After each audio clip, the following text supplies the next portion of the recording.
Ladies and gentlemen, Ultimate Spider-Man issue 2 is out now, and bro, the stuff that happens in this comic is literally things that have never been seen in Spider-Man comics ever, especially modern Spider-Man comics. Please watch to the very end of this video to get every single detail and every single breakdown of this comic, and I'm going to be doing a surprise for all of my real fans, my channel members. Be sure to like, subscribe, turn on post notifications, because I will be breaking down this series every single issue, and you do not want to miss it. You don't want to miss it, guys, so please. So, as you guys remember, Ultimate Spider-Man issue 1 ended with Peter Parker getting bit by the spider and pretty much him donning the black suit. And this isn't the symbiote suit or anything. This is just a stealth suit that was actually given to him by Tony Stark from the future. Ultimate Spider-Man issue 2 immediately continues from that panel of Spider-Man pretty much just swinging around in the black suit, which, like, dude, this looks awesome. We didn't see at Peter Parker's home, Peter's kids, Richard and May, are actually looking at the newspaper and they actually see a photo of Spider-Man in the black suit swinging, and Richard immediately says, nah, I don't think that's real. It's clearly Photoshop and CGI. This is not real. However, May's not too happy about it. She literally says, this guy is scary. Like, I don't like it. Like, he looks weird. He looks scary. She doesn't like it. Peter then pretty much tells her, like, nah, it's not real. You should listen to your brother. And then we see MJ pretty much leaving the apartment to go do some work. And right before she leaves, she says, hey, Peter,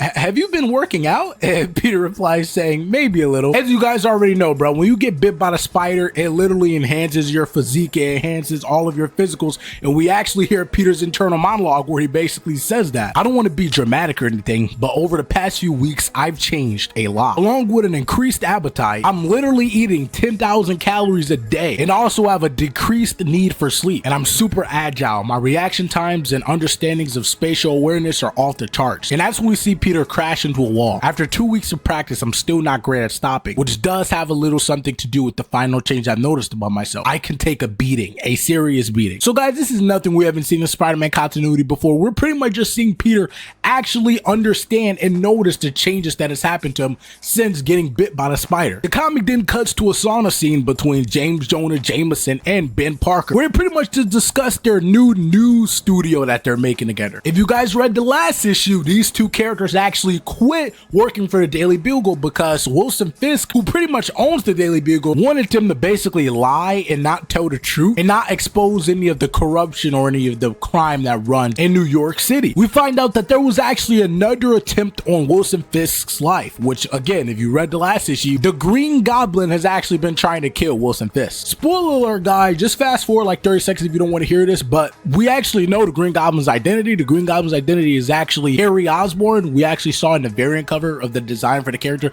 that it is Harry Osborn. We also learned from this sauna conversation that Wilson Fisk has purposely been publishing Spider-Man in the Daily Bugle so that they could cover up all of the Green Goblin's attempts on Fisk's life. Now the comic again cuts back to Spider-Man swinging around, and that's when he runs into a mysterious villain who, this villain is trying to break into a bank. Peter walks up to him and says, let me guess, you lost your keys? Got accidentally locked on the roof? Or are you maybe trying to break into the bank below? Shocker, random mysterious villain replies, what are you supposed to be? Peter says, it's amazing that you asked me that because I was just having that same conversation with myself. Shocker says, so I guess I'll go home now. Clearly whatever I had planned was wrong, and I'd like to thank you for stopping me before I did something I'd regret. Peter was like, wait, seriously? Like, you're just gonna leave like that? I didn't want to do this. I'm just desperate, but there's always another way, right? So I want to thank you for what you've done here today. Peter reaches out his hand and says, sure, anytime, mister. And that's when he replies, just call me the Shocker, and he electrocuted Peter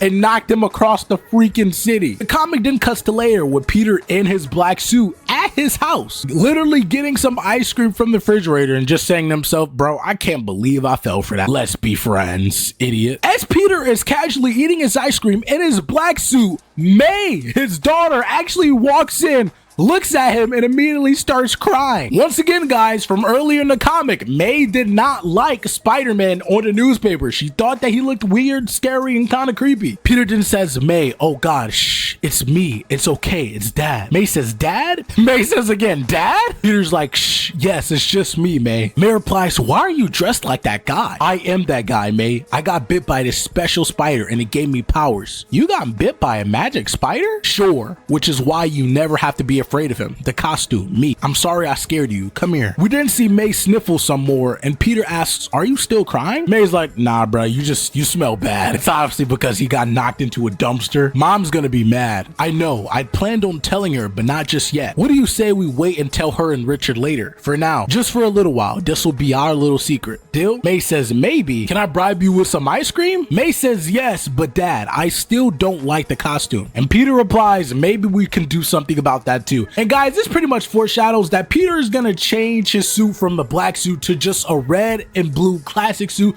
so that it appeals more to his daughter and that his daughter trusts him more. That's gonna be, you know, the main factor as to why he eventually does it. We then see Wilson Fisk talking to some mysterious guy. The guy is asking, what is this? And he's pointing to Spider-Man on the cover of the Daily Bugle. But Wilson Fisk says, a distraction. I am currently under siege by some mask-wearing vigilante, referring to Green Goblin. It has been very public and very loud, and it serves us to eclipse that noise with an even louder one. So I am giving the people a better story to follow. But this gangster says, no, that's not the game being played, Mr. Fisk. The game being played is give them nothing and make them like it. And as for what serves us, you serve us, myself and my fellow partners. We have divided this world among us. And after that, we have divided it further and gifted people like you your little kingdoms. And so you get to play king, Mr. Fisk, for as long as you can hold on to your kingdom. Fisk replies saying, this is not some normal man who plays by the normal rules. He is powerful, maybe more powerful than you imagine, but not me. I see the full measure of my land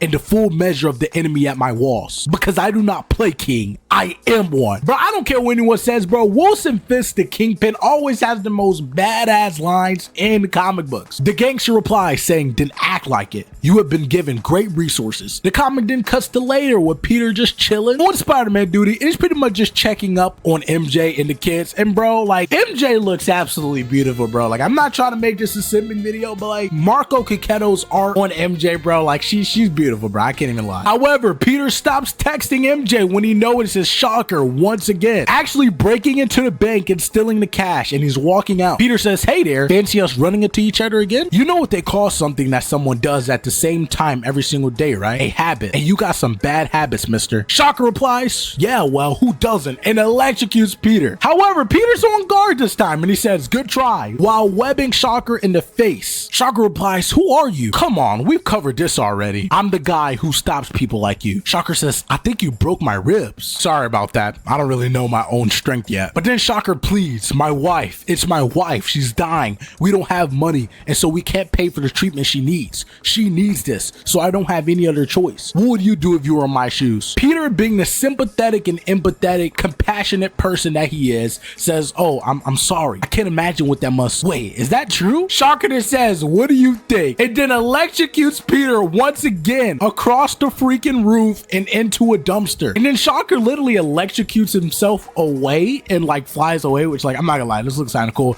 And we actually see Green Goblin watching everything from a distance. The comic once again cuts to later of Peter going back to his house and saying, so in the last few days, I've not only managed to get my butt kicked twice, but I also accidentally revealed my secret identity to my kid. Worse than that, I scared her. Not good, Peter. Not good at all. Face it, you might not be cut out for this. But that's when Peter sees a picture on the wall from May. Dad, I drew a picture of your spider. I hope you like it. You're the best. Love, May. And it's actually a picture of a red and blue spider with the same spider logo that, you know, is on the cover of all of the comic books. So, and this issue actually ends with Peter saying, or maybe I give it one more day, to be continued. Guys, this comic was absolutely amazing, bro. I definitely think that in the next issue, Peter is gonna change his suit to red and blue, and it's all gonna be inspired by his daughter, May Parker, because obviously her picture that's red and blue of the spider logo, that's gonna be the inspiration for the suit. Anyway, make sure you guys like, subscribe, turn on post notifications, and listen, become a member, guys. If you are an actual fan of me, if you actually like my content and you want to support me so that I can make better content for you, become a member. It's extremely cheap, and you get access to exclusive content, exclusive videos every single week. I'm talking playing video games with you guys, all of that, bro. Become a member. I'll catch you guys later, man.